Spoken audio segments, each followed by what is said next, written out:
Hey everyone, and welcome back to the Travel Mug Podcast. I am joined, as always, by my lovely Jen. How are you today, buddy? Good. I'm excited to talk about somewhere warm because it Mm. is not that warm here. No, I am the same. So that's excellent news then, Yeah. because today we are going to talk about one of my favorite places, which is Bermuda. So, this is going to be a beginner's guide to planning and visiting the island. Again, we're not experts, but we have some good base knowledge and insider information from my lovely Bermudian pals. But do ensure that you do your own independent research. And it is always a great idea to consult a travel professional to help you make your plans what you want them to be.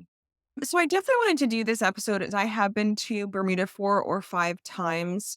I met some amazing Bermudians during university, which led to my first spring break trip being to this beautiful place, and I fell in love immediately. I have to admit, of course, I haven't been back since 2005 when Peter and it was our first international trip was to, Aw. I know.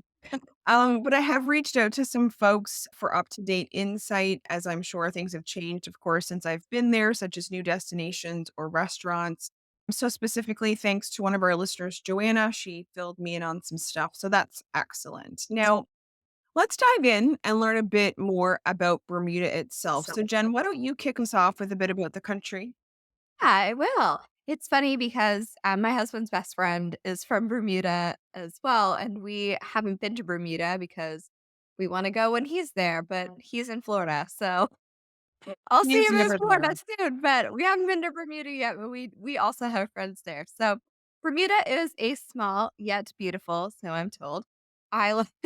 It is a British territory in the Atlantic Ocean, and it's in the same time zone as us here in Atlantic Canada, which is often surprising to a lot of people. So, of course, many people have heard of the Bermuda Triangle and all of that folklore. I really thought the Bermuda Triangle was a mystery that needed to be solved when I was like 10 years old. I was very Did into you? I didn't solve it. Spoiler alert. Someday. There's still time, lots of time. Yeah, so many people have heard of it but haven't actually been to the island itself, so that's why we decided that we should do this episode and convince the people to go to Bermuda. So, Bermuda is actually an archipelago which is made up of 181 islands. Wild. I know. Although the most significant ones are connected by bridges and make up the more inhabited parts of the country itself. So there are essentially five main islands. It is 54 square kilometers or 21 square miles for our American pals. And it is well known around the world for its pink sand beaches, mix of American British culture, especially in the capital of Hamilton. And it has many attractions to make a visit worthwhile. So, Megan, tell us, how do we get there? And then once we're there, how do we get around? Because there's no driving to Bermuda. There is not. I mean, maybe that's got something to do with the triangle we don't know about yet. Maybe. The mystery continues. So yeah, how to get there? Air travel. So Bermuda has one airport. It's the LF Wade International Airport. It is 6 miles from the capital of Hamilton. So you won't have to go far if you are staying in the capital. I know you can get to some places and have to drive a really long ways, even Halifax, but that is not the case on Bermuda. Cruise travel, of course, is the other main option to get to Bermuda, albeit with the cruise option, you will have limited time there. However, it is the way a lot of people choose to see the country and see what it's all about. Honestly, with its size, you probably could cover quite a few things during a cruise visit. But with a cruise visit, you don't get to do the relaxing in this beautiful place piece. And so that is, of course, something to keep in mind. Those are the two main ways to get to Bermuda. Now, once you are there, getting around is kind of another point to consider, and I think in advance. So, non residents are not permitted to own, rent, or even drive a car in Bermuda. They do follow British driving rules, not North American driving rules. So the opposite side of the road for a lot of us, not everyone, but a lot of us. However, the main reason it's not allowed is to help control traffic and parking congestion. As you mentioned, it's not a big island. So it kind of makes sense. Although From my research, that has changed a little bit, which I will mention in a moment. So, your main options to get around are walking, of course, which honestly I have done. And the sides of the road are very narrow and people drive very fast. So, it isn't an ideal option. Do it if you must, but with caution. You can also take public transport, such as a taxi or a bus. I have done both there as well. The bus system is really good. And this is kind of where the interesting piece about vehicles comes in. So now it is available that you can actually rent a battery powered electric car, which I guess kind of flies in the face of, why can't we rent a regular one then? But who am I to question these rules? So you can actually do battery powered. So is it about congestion or is it about pollution? Like, what is the real reason? I'm not sure, but I guess it would cut down on pollution, but not congestion. Right. Anyway, lastly, the most popular option though still remains scooters. I have not done that, nor will I. People are, like, really comfortable that live there driving there, so Yeah. it's something to be very careful with. Just always wear a helmet and just really be careful if you choose that option. Yeah. Yeah, I don't think I would want to drive a scooter anywhere. Uh, No. And I mean, Peter wanted to do it, but I was just like, "I've been here a lot, and that is not how I wanna go," you know? yeah. Literally. So let's talk a little bit about currency. So when you're preparing to travel to Bermuda, bring US dollars. The Bermudian dollar is on par with the US dollar and it's used interchangeably when you spend money. Of course, you'll be able to use your credit card and they do have ATM machines as well. And from our past advice on the podcast here, you know that we do recommend you having some cash on hand when you travel to a new country, and Bermuda's no different. So just grab some US dollars before you go. Mhm. Now, planning to stay there, of course, you're there, you're not on a cruise ship, let's say. Where are you going to stay? So, Airbnb is definitely an option, and there are a decent number of Airbnbs to choose from on Bermuda.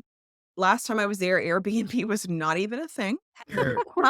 So this is a different option, and I did do a brief search for, let's say, March 2024, Yeah. and on prices in Canadian weren't really any higher than Airbnbs here in Nova Scotia, and they were dotted throughout the island, so it doesn't seem like a bad deal to me, honestly.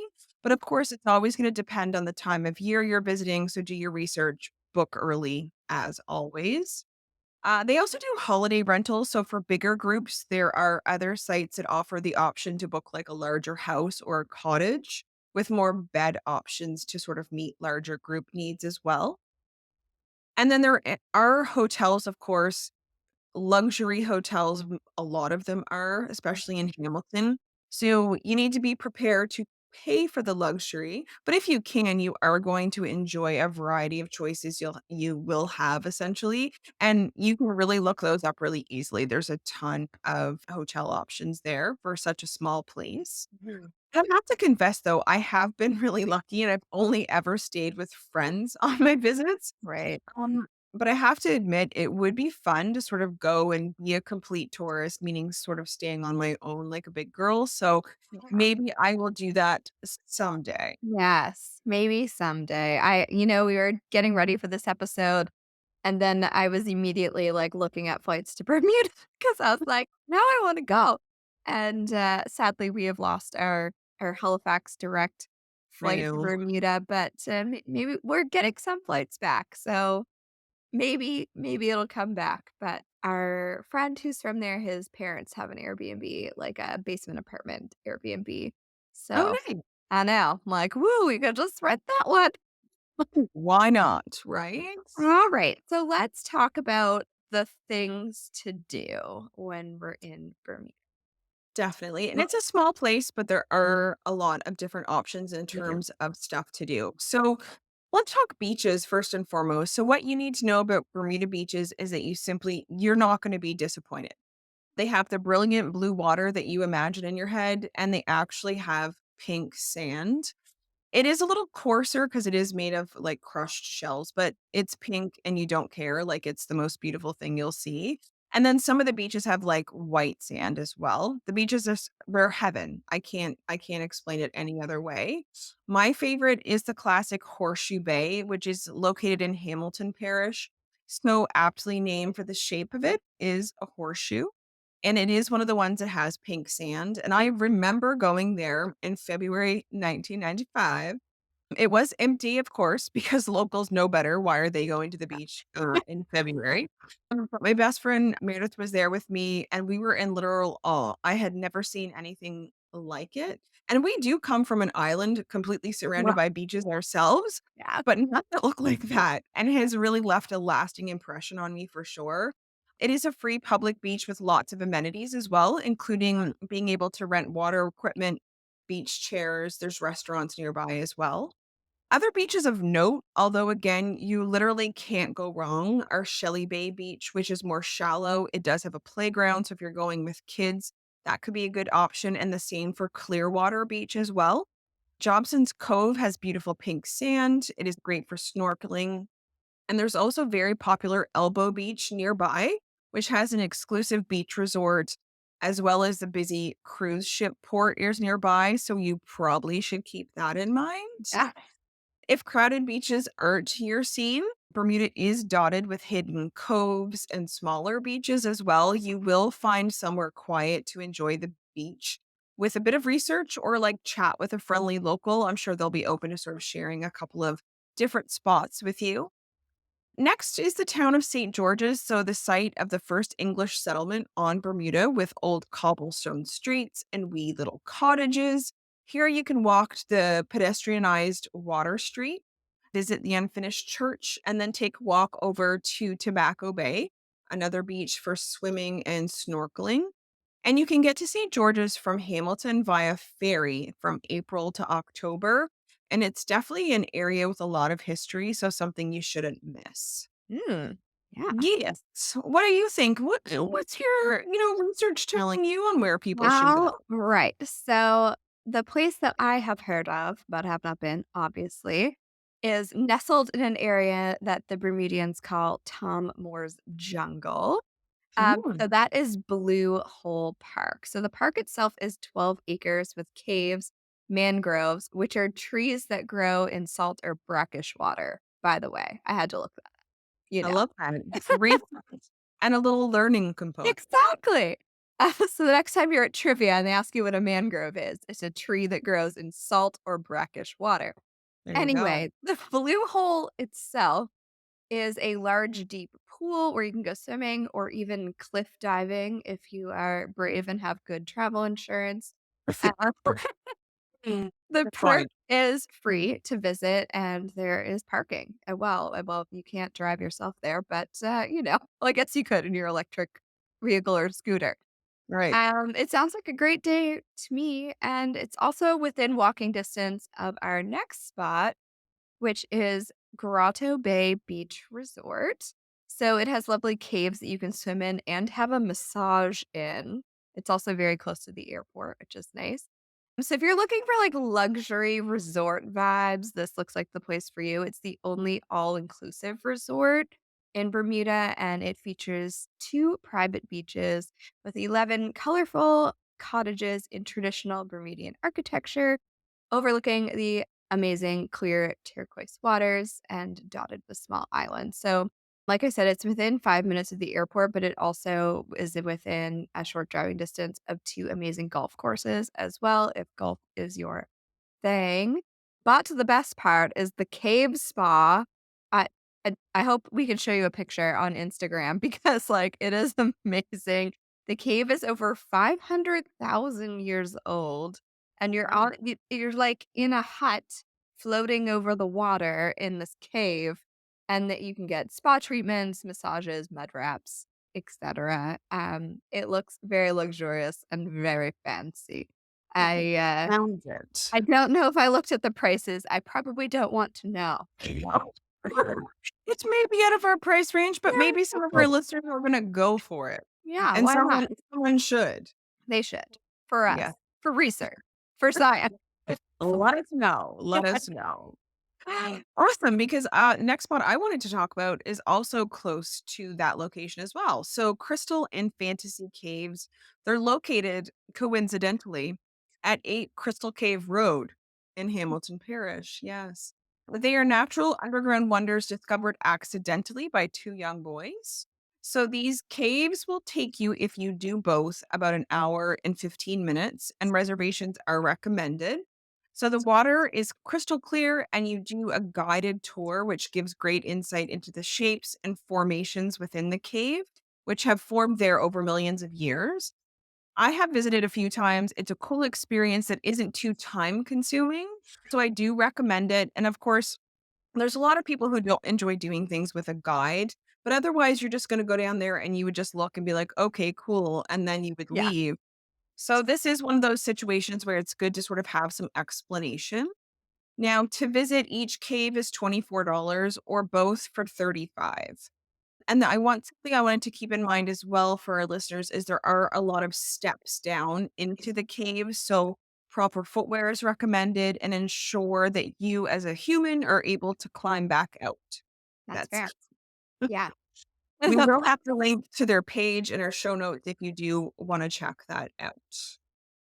Of course, the capital city of Bermuda, Hamilton, we need to visit there. So I think that that should be on our list as well. So the population of Hamilton hovers just under 1,000 people in total.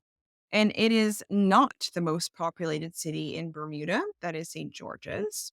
So Front Street in Hamilton is really where the action is. So with the shops, the restaurants, and on Wednesday nights, there's Harbor Night, which is locals who sell their goods, and that runs May through till September. The buildings in Hamilton are in beautiful pastel colors, which you'll see a lot throughout Bermuda. And Hamilton, of course, is part of the greater Hamilton parish. That's how the different areas of the island are designated through parishes. Right.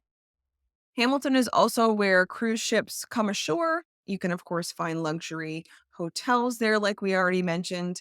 And two that I did want to bring up at this point, just in case, that are sort of more well known are Hamilton Princess and Beach Club, as well as the Royal Palms Hotel.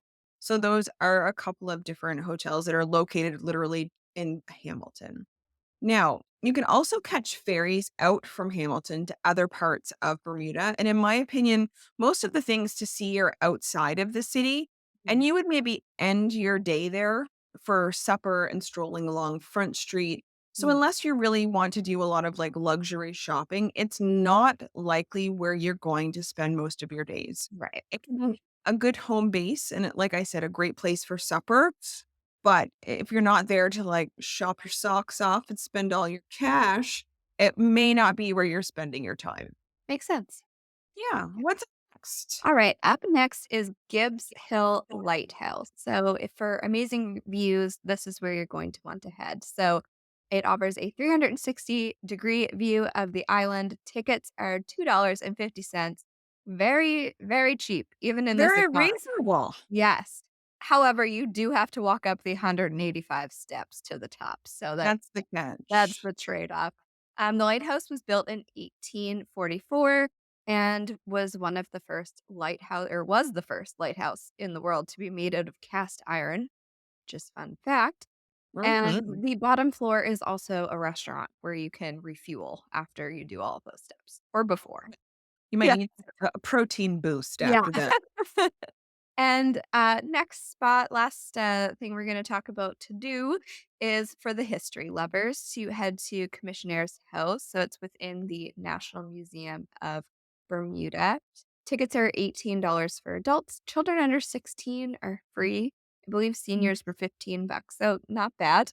So Commissioner's House is the world's first cast iron residence. They They're love really cast into iron. being first with the cast They're iron. really into cast iron here. And you can learn about the history of the island, including slavery, immigration, and tourism. And you'll want to make sure that you see the Hall of History. It is a mural tracing the history of Bermuda that depicts 400 years of Bermudian history and culture from floor to ceiling. It's a giant mural. I saw a picture on their website and it looks pretty cool. Awesome. Well, All thank you right. for Tell us about our favorite topic. Definitely. So I did have to reach out to Joanna for some insight on restaurants, what's happening now. And she gave me some really good insight so I can share with everybody up to date information. That's why we're here. So the best local fish sandwich can be found at Art Mel's. It's centrally located but a little bit off the beaten track if you're adventurous. So Oh. Art Mel's, Mel apostrophe S. If you like fish, do ensure, even if it's not here, do ensure that you get a fish sandwich. It is a must have. I had a lot of fish sandwiches on Bermuda. So trust me, it's a place to get your fresh seafood. Intrepid at Hamilton Princess Hotel. Bolero, Portugal, and Little Venice, located in Hamilton, all are higher end. So those are some spots to go if you're looking for some upscale dining. Okay. Now, for more reasonably priced and a bit more casual, I would recommend Pickled Onion and Portofino, as well as La Trattoria. I have been to all three. They are delightful. Astwood Arms, Front Yard, Devil's Isle, and Deja Vu. Oh. Actually, Deja View, listeners. View. Yeah. Yeah, Deja not vu. deja vu, although maybe I just had that. Oh, yeah, Deja View. So those are more a little more reasonably priced and Right. casual spots. Now, near the Crystal Caves and Grotto Bay, and of course, Blue Hole Park, as we learned, there is the famous Swizzle Inn. It is Mhm. located in Hamilton Parish. I have been there. I've shared a drink with friends on the patio. Bermuda's oldest pub, and where you, of course, can get the famous rum swizzle drink. Now, it was created in the 1900s, and it is a drink that Bermuda is known for, along, of course, with the dark and stormy. Mhm. Mhm. It's a spot that's not to be missed, so definitely make it part of your visit. It's a historic spot. It's a famous spot there. I don't drink rum, so the swizzle wasn't for me. Whoa. There you Mm, go. Yeah. but I did go and it's worth it. Now But it Reps whistle is dangerous because it's juice. It tastes like juice, and there's a lot of alcohol in it. So, yeah, there's a reason why it's called "Swizzle in, Swagger out." oh, Don't be drunk. Yeah. oh wow, you even know the slogan. Look at you. And you haven't even been there, and I I feel like know. I I should have drunk known the Listen, slogan. I've spent a lot of time with a lot of Bermudians, and they can drink. Oh my All the goodness. ones Well, I I had know. never even known about dark rum. I was so innocent in university.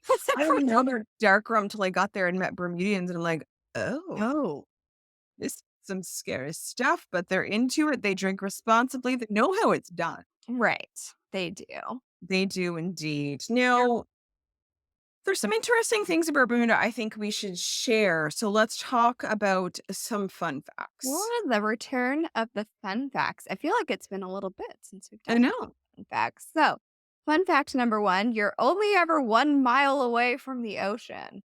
Wow. Wild. Like we said, Bermuda is an archipelago, and yeah, it's not very wide. So you're only you can only be so far. That's right. So, Bermuda used to export a lot of onions, and they were famous for growing some of the best in the world before other places decided they wanted to grow onions instead. Sure. So, the legend of the onion still lives on in Bermuda at New Year's. So, upon the stroke of midnight, a giant onion, fully decked out in Christmas lights, is dropped from the town hall in St. George's Square. How New Now, York, but not. I know. I'm like, why is that not televised? I watch Giant Onion. I tune in for that onion. Yeah. So Bermuda isn't in the Caribbean, which I think a lot of people, when you're looking at a map, don't realize where Bermuda actually is. So yeah, it's actually closer to North Carolina than it is to the Bahamas, which is wild. It is. And Bermuda has no native people, so human civilization began after shipwreckage ended up in Bermuda. 3 people from the original ship stayed on the island, and then another ship later joined them named the Plow. Thankfully. Yes, 'cause Whoa. 3 people Great people procreating ain't good. No. Yeah, so the ship another ship came there and with the intention of settling in 1612. So, Excellent. and Bermudians are over the top friendly from my experience. This is definitely true. Agreed. Lovely people. And last fun fact, Bermudians do not pay any income tax. So, they live in a tropical paradise and no income tax. Isn't that lovely? It's tough life. I think we should be packing our bags. What are we doing in the place where the wind hurts our I don't face? know anymore. I just don't know. Anyway, that is it for this week's episode. I hope you enjoyed learning more about Bermuda. And let us know if you've been there or maybe if this episode has inspired you to travel there like it has me. It's definitely bumped it up a couple notches on my list. As always, you can find us on social media at Travel Mug Podcast. You can visit our website, travelmugpodcast.com. There you can find lots of episode info and all kinds of stuff. We got lists, we got packing lists, we got our favorite products, we got everything. It is the holiday season, so if you feel so inclined, you can buy us a coffee, which helps supports the show, or buy some of our merch, maybe for someone for a Christmas gift. Links are all in the show notes. And another great way, a great Christmas gift, if you will, would be leaving us a review on Apple Podcasts or Spotify. And that's free. It just takes a couple seconds to typo that you love us and hit the 5 stars. That would be great. I mean, easy does it. I know. This is our last full episode of 2023. Crazy times. So we'll talk to you again soon. Bye, everyone. Bye.